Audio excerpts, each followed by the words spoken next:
everyone, Gretchen Dizer here with Healing Point Massage. So I'm going to show you a stretch now, another nice stretch for the torso, for the anterior or front of the torso, which so often is kind of squished like a clamshell because of all of the sitting that we do, everything in front of us, and so our whole front of our body gets kind of in this little bit of a contracted state. So this might not be something for everyone. It's a butterfly stretch. It's a really great stretch for the side body and for the front of the body. I'm going to just start by coming down onto my knees, and I have a pillow here to help support me, and then I'm just going to come down into a position, making sure that my feet are tracking correctly. So if you see from behind, I'm making sure that my toes aren't dropping in like that I'm not sitting in between, but that my heels are lined up and I'm nice and aligned here before I start any of this. So once I've got myself in a nice position there, my torso is in a nice lined up position, my spine is lined up, my pelvis is in that neutral position, my head is pulled back into alignment, and I'm resting in my structure. What you can do is walk your knees out to the side and walk your feet out to the side. Now you're going to be sitting in this W position. And like I said, it might not be possible for everybody to do this, but if you can, it's a really great way to open up the front of the body. Now all you're going to do is use your hands. You can walk yourself back just a little ways. Now you might actually still be in a kneeling position, and you can walk yourself back and almost like you're lifting into a little bit of a bridge.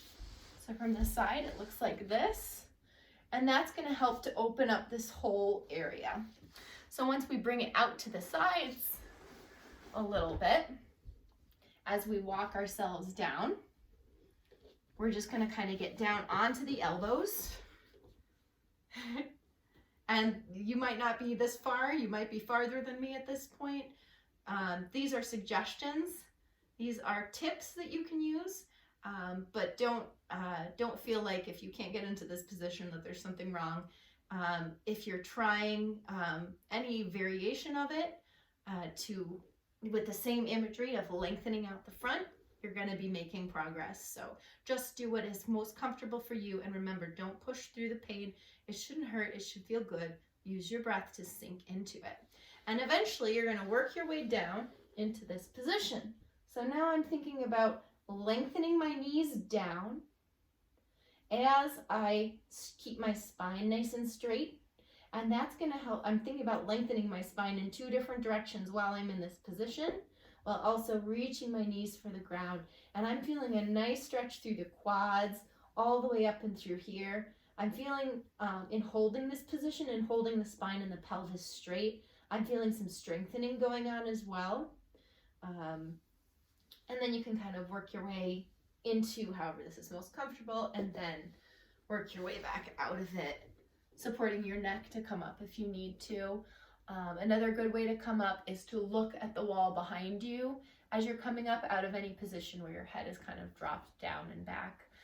So that is the W stretch, which is really, really great for opening the anterior torso.